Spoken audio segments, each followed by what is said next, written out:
kids, today we are going to read the last final chapter in the biggest story with me, Jess. This means we are on the 10th chapter of our 10 chapter books. Now can you count to 10 with me? Are you ready? 1, 2, 3, 4, 5, 6, 7, 8, 9, 10! Good job! Now this is going to be a bittersweet one because it is the last chapter of our book, but it means that we can start a new book next week, which is so exciting. So if you have any book recommendations that you want me to read with you, please let me know and I will maybe possibly do it. Now in our last chapter we learned that God sent down his Holy Spirit to be with us, which is such good news. So I wonder in our last chapter if there will be any more presents or good news. I guess we'll just have to read it to find out. Chapter 10. As you can tell, the story is a big story. In fact, it's the biggest story. It's a familiar story to some of us. It's a true story for all of us. But we haven't seen the end of the story. Not yet. We live in the beginning of the end of the story that we are still in the middle of. We know it's not the end because we haven't made it back to the garden. We get glimpses of the garden here and there, in our hearts, in our families, in the church. But anyone who loves the story longs to see the one who is the center of the story.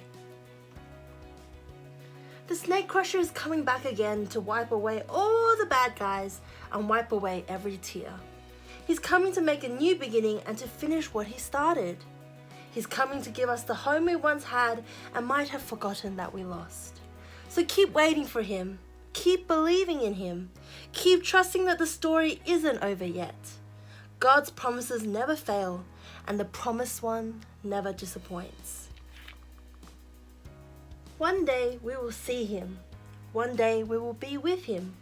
One day there will be nothing but the best days, day after day after day after day. And forever and ever it will be a wonderful time to be God's children in God's wonderful world. Look at how colorful that is. Oh, isn't that amazing? Look at all the colors. The end.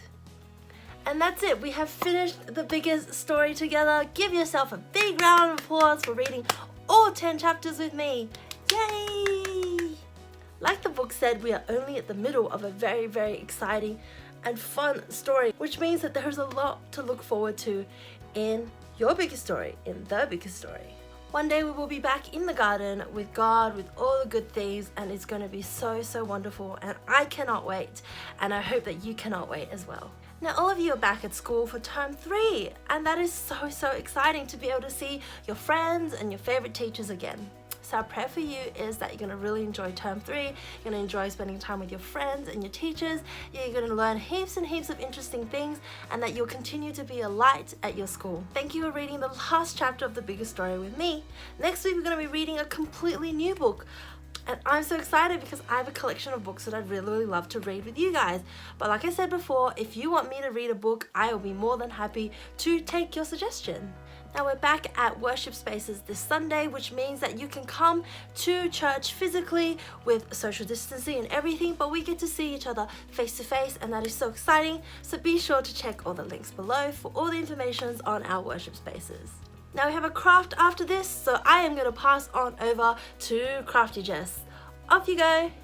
Hey guys, this week we're just going to do a super easy and fun tie-dye decorative crosses. All you need for this craft is some paper towels, some paints, water, scissors, and probably somewhere to hold the paints. The first thing we're going to do is mix up our paints because we need it to be quite watery for it to be able to dye our paper towels. So I'm going to grab a cup, fill it up with some water, then I am going to squirt different colored paints. Of course you can use whatever colors you like, and then I am going to mix them. If you do not have paints, what you can do is you can actually mix up some chalk if you'd like. You can also mix up some texture ink. There are many different options that you can use for paints. Once your paints are nice and mixed, we are going to put them to the side and we're going to start on forming our crosses. What we're going to need is a rectangular piece of paper towel. We are going to fold it in towards one side so it forms a triangle at the top. Then we're going to fold the tip of the triangle into the base of the triangle. Then we're going to fold the triangle down on itself, and then fold everything in half. Once that is done, we are going to cut away from the peak, and we're going to cut a little bit in, and that way you should be able to have your paper towel cross.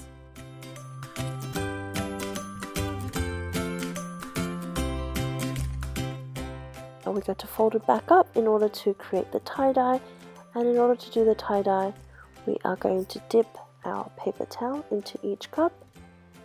You can choose whichever cup you'd like to dip them into. And once that is done, make sure you lay it out so that it can dry properly. And here I am just showing that whole process again and doing a different tie-dye pattern.